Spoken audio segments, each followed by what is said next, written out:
All right, we're on part 3, beginning at chapter 11 of the Three Cousin Detective Club, The Mystery of the Magi's Treasure.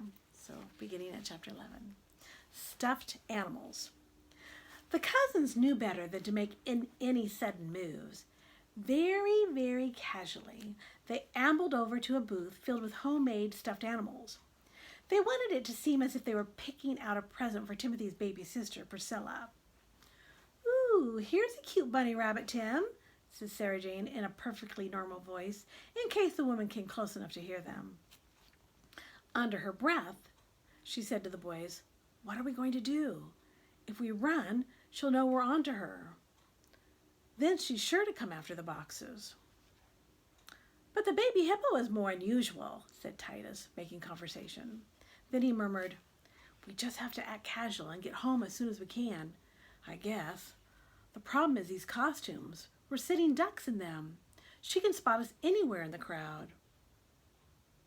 "I think I'll come back later and get the piglet," said Timothy. "Priscilla is crazy about pigs." Titus and Sarah Jane didn't know if he was making that up, but they realized it didn't really matter. Timothy whispered, "We could maybe ditch the costumes in that alleyway over there. We can always come back for them later."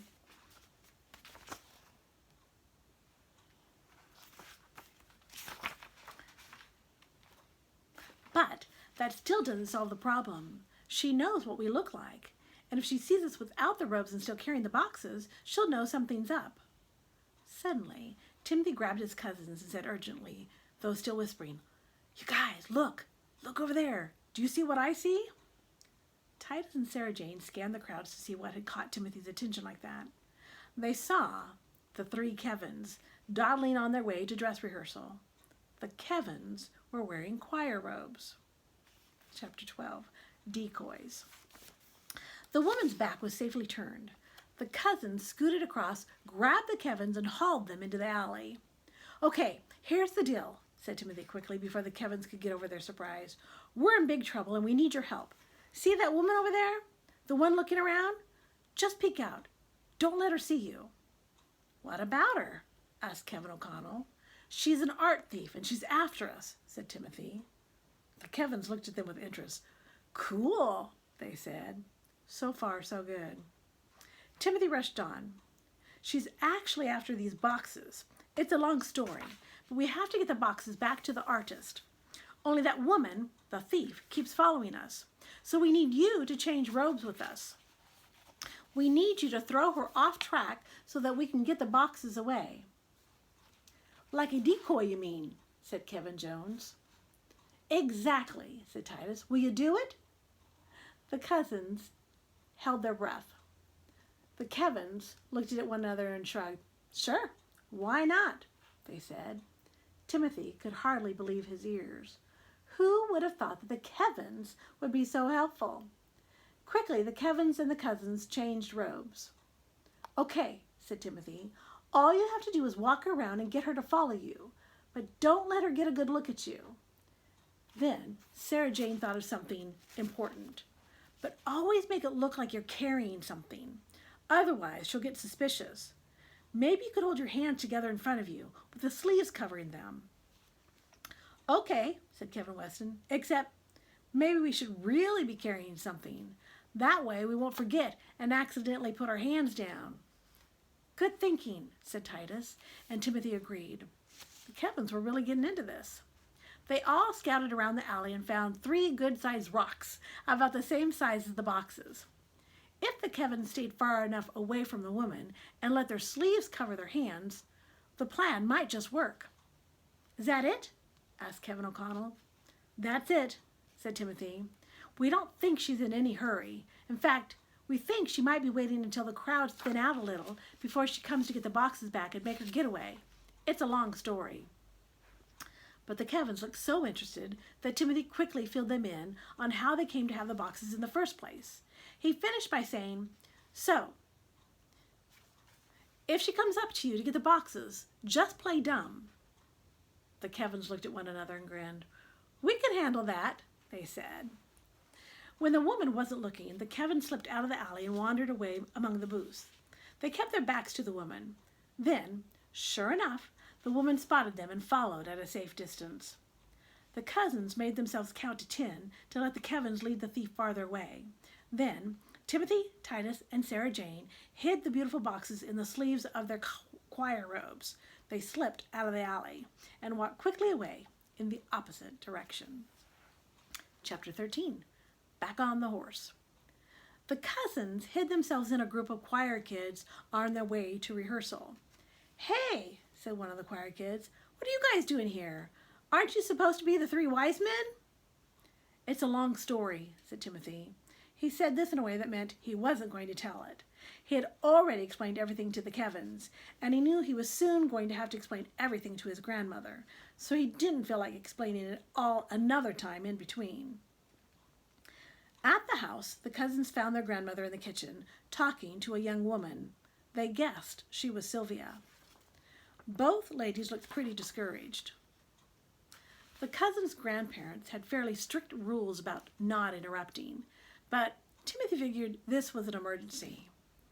"Excuse us, Grandma," he said, "but we have 2 questions. Number 1, is this Sylvia?" Grandma and the lady looked at them in surprise and said that it was. "Okay," said Timothy. "Question number 2 is for Sylvia. Do these boxes belong to you?" Grandma and Sylvia jumped up with exclamations of astonishment and joy. It took a while, quite a while, to explain how it was that Timothy, Titus, and Sarah Jane came to have the boxes, and how it came to be that they weren't in costume. "Well now, young lady," Grandma said to Sylvia, sounding friendly and firm all at the same time, "I think it's time you got back on the horse." The cousins knew there wasn't really any horse. It was just an expression, a way of speaking. They knew that if you fell off of a horse, you were supposed to get right back on. Otherwise, if you waited, you might get too scared to go riding again. That was the way it was with any hard thing you had to do. If something bad or discouraging happened, you had to try again right away. Otherwise, if you waited, you might get too scared to try again. "What do you mean?" Sylvia asked Grandma. Of course, Sylvia probably knew there wasn't really any horse either. "I mean," said Grandma, "that you're going to go right back to Mr. Fitzgerald's gallery and show him these lovely boxes." "Oh, no, I don't know, Mrs. Gordon," Sylvia began. Timothy thought of something important, so he figured it was right to interrupt again. "Look at it this way," he said to Sylvia. "Somebody liked your boxes enough to steal them."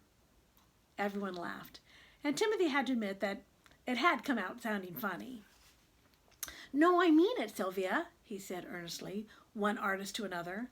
"That woman took one look at your work and she knew it was really good.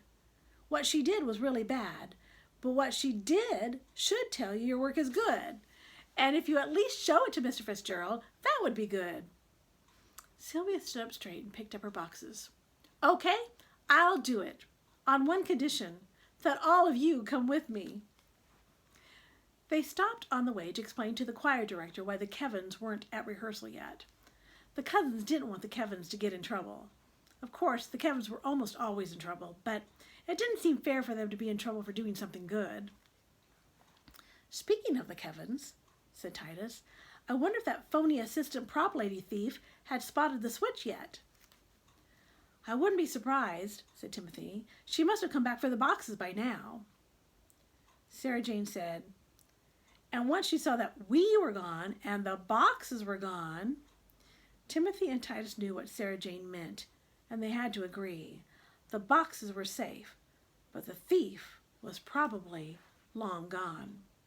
That's where they hadn't counted on the Kevins. Chapter 14. Help, Police. The cousins and Grandma and Sylvia walked back to the center of town to visit Mr. Fitzgerald's gallery. They had expected to run into the Christmas and July crowds, of course, but they had suddenly realized that something strange was happening. Rather than wandering here and there, the crowds were gathering in a big circle. The cousins spotted Bob and John and hurried over to them. "What's going on?" they asked. "Beats me," said John. "I just got here. I heard all the commotion and came to see what was going on." Commotion was right. From the center of the circle came the sound of shouting. It sounded like, for a split second, the cousins just stared at one another. The Kevins? Without another word, they rushed through a gap in the crowd with Grandma and Sylvia following close behind. No wonder people were staring. At the center of the circle stood a furious-looking woman, the thief, with the three wise men running in circles around her, yelling, "Help! Police! Help! Police!" at the top of their lungs. At that very moment, a couple of police officers cleared a way through the crowd to see what all the ruckus was about. And then Sylvia, who hardly ever spoke above a whisper, stormed into the circle yelling, "That's her! That's her! She's the one who stole my boxes!" And the Kevins kept running around yelling, "Help! Police! Help! Police!" until the policeman made them stop. Everyone said it was the best art festival the town had ever had.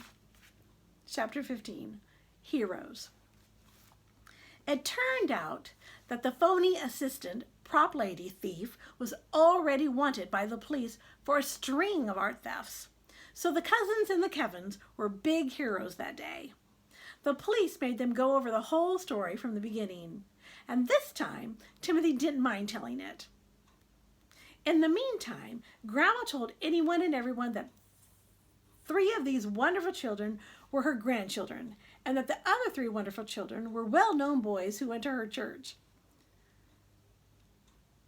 "I always wondered what that would be like," Kevin O'Connell said to Timothy.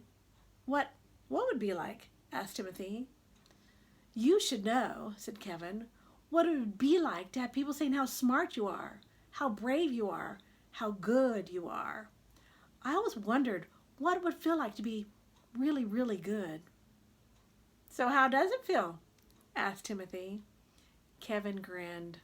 "Good." It also turned out that Mr. Fitzgerald loved Sylvia's boxes. But people were so interested in them because they had been stolen by a notorious art thief that the boxes were brought up before they could even reach the gallery. Mr. Fitzgerald asked Sylvia to bring him some more of her work. Grandma told Sylvia it was high time she thought of herself as an artist and met some other artists in town. The cousins got Sylvia started on that by introducing her to Bob and John. And finally, it turned out that the Christmas concert was a wonderful success. Apparently, the Screaming Wise Men had been great publicity. "Come to my workshop," Sylvia told the cousins and the Kevins after the concert. "I have something for each of you." What Sylvia had for them were tiny, handmade nativity sets from the collection of her artwork. The nativity sets were like Sylvia's boxes, all made from everyday objects with great care, all beautiful and good.